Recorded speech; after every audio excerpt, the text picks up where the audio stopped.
Ils l'ont massacré à tel point qu'il en est mort. Sur la vidéo, on entend le bruit de son crâne qui frappe contre le sol. Cette vidéo est horrible à regarder, mais il faut la diffuser déjà parce qu'on a l'accord de la famille, mais aussi parce qu'aucun Français ne peut plus ignorer ce qu'il se passe, à moins d'être un énorme lâche. C'est encore le même schéma. Pendant que les médias de gauche subventionnés par tes impôts s'inquiètent du sort des prisonniers qui ont trop chaud, Louis, 17 ans, a été lynché à mort à Narbonne dans la nuit du vendredi 19 au samedi 20.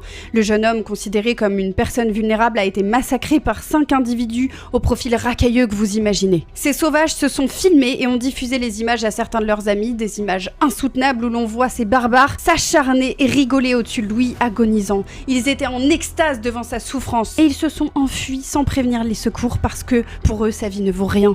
Ils étaient même fiers parce qu'ils ont partagé cette vidéo avec certains de leurs amis, cette même vidéo qui a fini par remonter jusqu'à la famille du jeune Louis.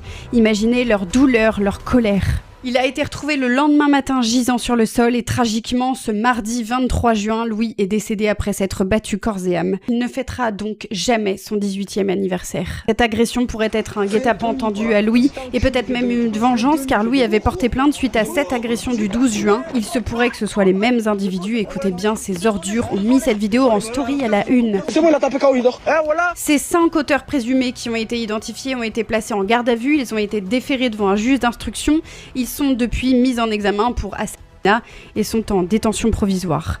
Mais sur les 5 mis en cause, 3 sont mineurs. Et on sait très bien que notre justice va nous sortir l'excuse de minorité, alors il faut que vous partagiez cette vidéo. Et bien sûr, silence complet de la France Insoumise à parler au Mans qui fait le minimum, leur chef de meute qui préfère cracher sur les fachos, il ne sait faire que ça de façon, et Manon Aubry qui nous parle d'un autre jeune homme mort sur un chantier de la canicule. À part du foot, je ne vois pas trop ce que ça serait. Le crime raciste n'est évidemment pas écarté, peut-être que ces jeunes se sont inspirés de coups de pied dans la tête de fachos KO, peut-être qu'ils ont vu le magistral tweet de Thomas Porte ou la vidéo promo du clip par Emma Fourreau, eurodéputée. La gauche vous dira qu'il faut les aider à se réinsérer, qu'ils sont jeunes, peut-être que les bourreaux vont dire que Louis a tenu des propos racistes et qu'ils seront même soutenus par certains partis pro-racaille.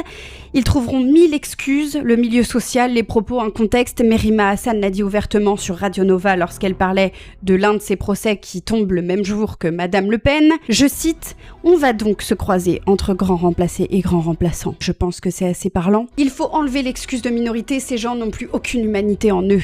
Louis ne doit pas être un de plus. Ma question est, combien des nôtres l'État va-t-il encore sacrifier avant d'agir?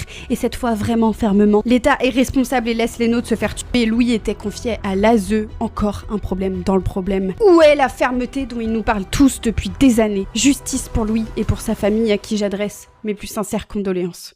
Ils l'ont